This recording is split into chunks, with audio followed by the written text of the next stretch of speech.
जी, पार्थिव पूजन का महत्व क्या केवल कलिकाल में है?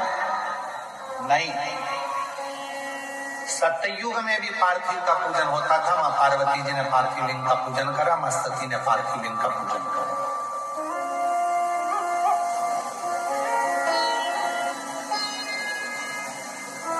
त्रेता में भी पार्थिव लिंग पूजन का महत्व है। भगवान राम जी अयोध्या से लंका तक गए, बीच में जितने दिन भगवान राम जी रुकते थे वहां पार्थिव पूजन करते थे।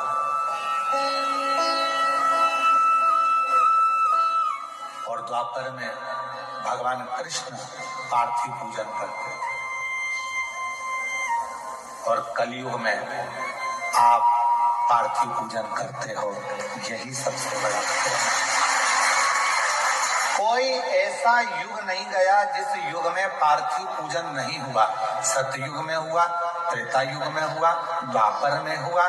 सतयुग में स्वयं मां जगतजननी जगदम्बा ने किया, फिर त्रेता में भगवान श्री राम जी ने करा, द्वापर में भगवान श्री कृष्ण ने करा, और कलयुग में आप सब पूरी दुनिया के लोग पार्थिव पूजन कर रहे हैं। ये शिव तत्व की प्रधान है।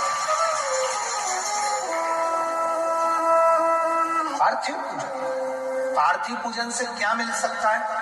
तो पार्वती जी ने पार्थिव पूजन कर कर शंकर को अपना बना लिया, राम जी ने पार्थिव पूजन कर कर लंका को अपना बना लिया, भगवान कृष्ण ने पार्थिव पूजन कर कर अपनी रानियों को 16,108 रानियों की संतान की प्राप्ति कर ली। और संसार के लोग कलिकाल में अगर पार्थिव पूजन करते हैं तो पार्थिव पूजन करने से उनके मनवांछित फल की प्राप्ति होती ही है। करो पार्थिव पूजन। पार्थिव पूजन का बड़ा महत्व है। पार्थिव पूजन करने वाला, इसलिए आप लोगों से कहा था अलग से कहीं मिट्टी लेने जाने की जरूरत नहीं है, अलग से कहीं जाने की जरूरत नहीं है। अपने घर में छोटा सा अगर कोई पौधा है, उस पौधे की मिट्टी को थोड़ा सा ऊपर कर लो, थोड़ा सा हाथ को गीला कर कर चारों तरफ से हाथ फेर कर जलाधारी बना दो, उसी मिट्टी की, उसी पार्थिव लिंग की पूजन कर लो, और वहीं पर एक लोटा भरकर पानी डालकर उसी लिंग का वहीं पर विसर्जन कर दो। हो गई पार्थिव पूजन। इतनी सरल। पार्थिव पूजन से बढ़कर और क्या होगा? इतनी सरल, इतनी सरल। बस वो पार्थिव पूजन वहीं की वहीं हो जाती। पार्थिव पूजन बहुत कठिन पूजन नहीं है। पार्थिव पूजन बड़ी सरलता के साथ, सहजता के साथ। अब कई लोग कहते हैं गुरुजी हमारे पास कोई सामग्री नहीं हो तो मत होने ना हो, कोई बात नहीं है, कोई बात नहीं।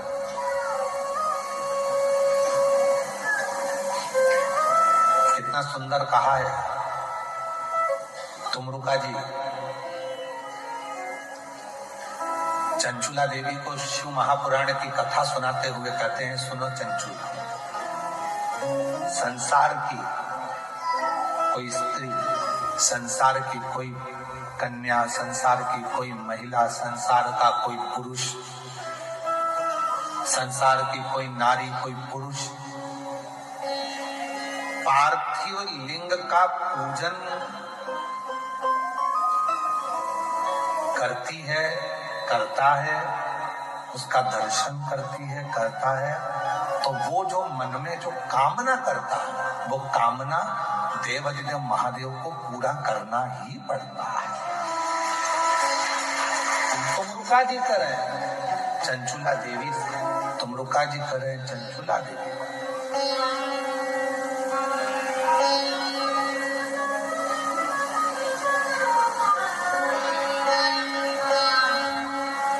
बालू मिट्टी के बनाए भोलेनाथ, चढ़ाऊं लोटा जल भर के।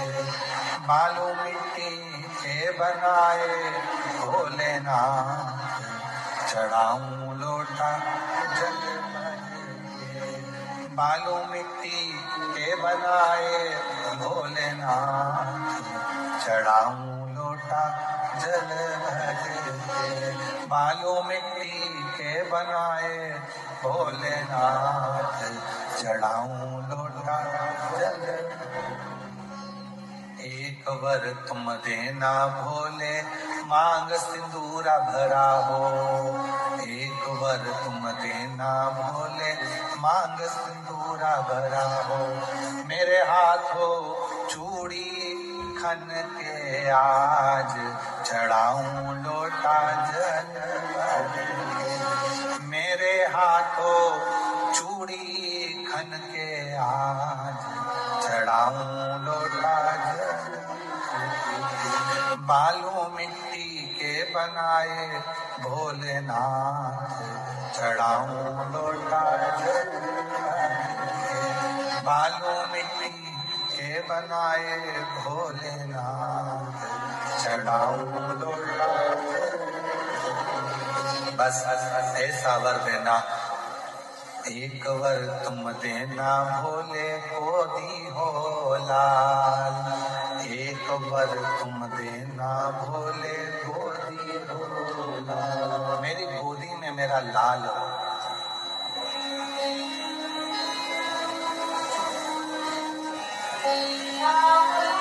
पूरा परिवार पूजूं तुझे आज, हे बाबा ऐसी कृपा करना, पूरा परिवार पूरा कुटुंब तेरी आराधना, तेरी साधना, तेरी पूजन करे, सब परिवार।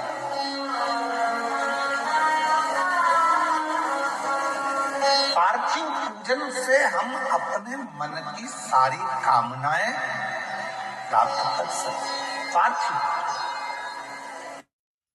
बहुत बहुत ध्यान दीजिएगा, थोड़ा सा स्मरण में रहे आपके।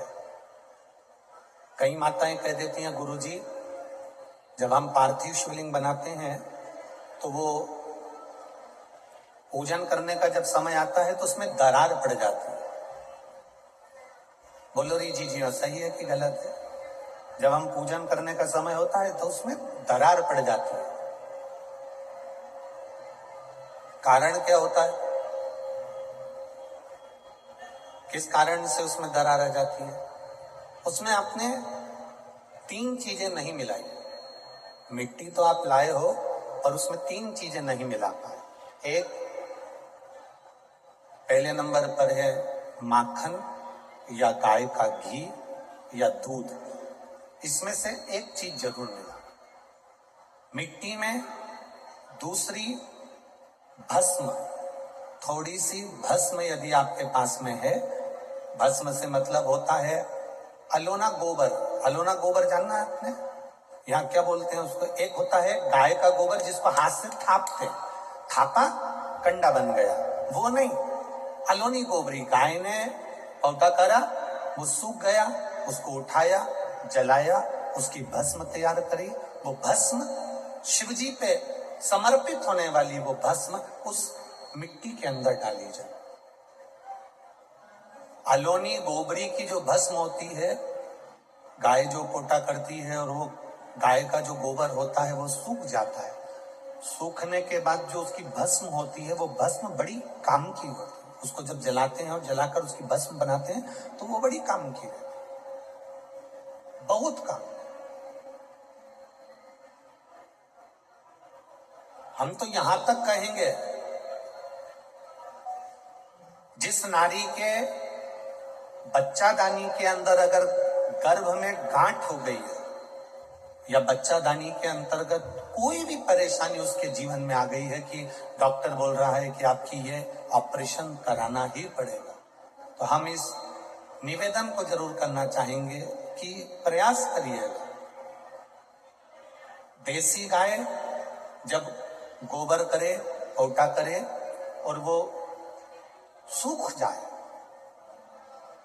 वो सूखा हुआ जो गोबर का पोटा रहे सूखा हुआ, उसको जलाकर उसकी भस्म तैयार कर कर देवादिदेव महादेव को समर्पित कर कर उसको उठाकर डिब्बी में रख लीजिए। एक डब्बी में उसको रख और उस भस्म को सोमवार के दिन से लेकर 7 दिन तक लगातार थोड़ा थोड़ा सा उस भस्म को अपने उदर पर त्रिपुंड का भाव, उस भस्म से त्रिपुंड का भाव कि मेरा महादेव मेरे गर्भ की रक्षा करेगा, त्रिपुंड का भाव, और उसी भस्म को मुख में थोड़ा सा लेकर देवादिदेव महादेव के चढ़े हुए जल का आचमन करिए जो गर्भाशय में जो भी तकलीफ होगी, मेरा देवाधिदेव महादेव उसको अच्छा कर।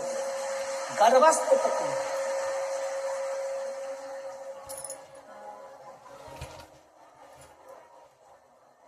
तेरी कृपा बिना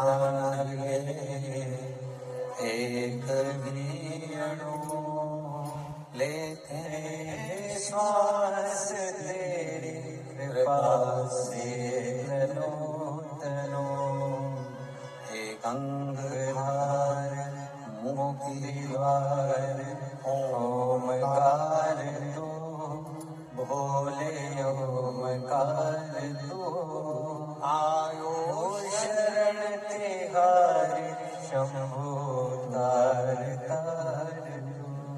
गर्भस्थ, गर्भ में अगर आपके गर्भाशय में अगर कोई तकलीफ है तो वो गाय के गोबर की, देसी गाय के गोबर की भस्म हमारे जीवन को सुख दे। और भी अच्छे से समझ, मान लो आप त्रिपुंड का भाव भी नहीं रख सकते, उदर के ऊपर त्रिपुंड भी नहीं बना सकते, तो केवल भस्म को लेपन ही आप गर्भाशय पर अगर करेंगे तो बाबा उस पर भी कृपा करता है। ऐसा नहीं, शिव तत्व है।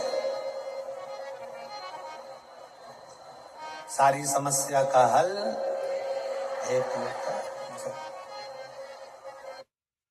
जिस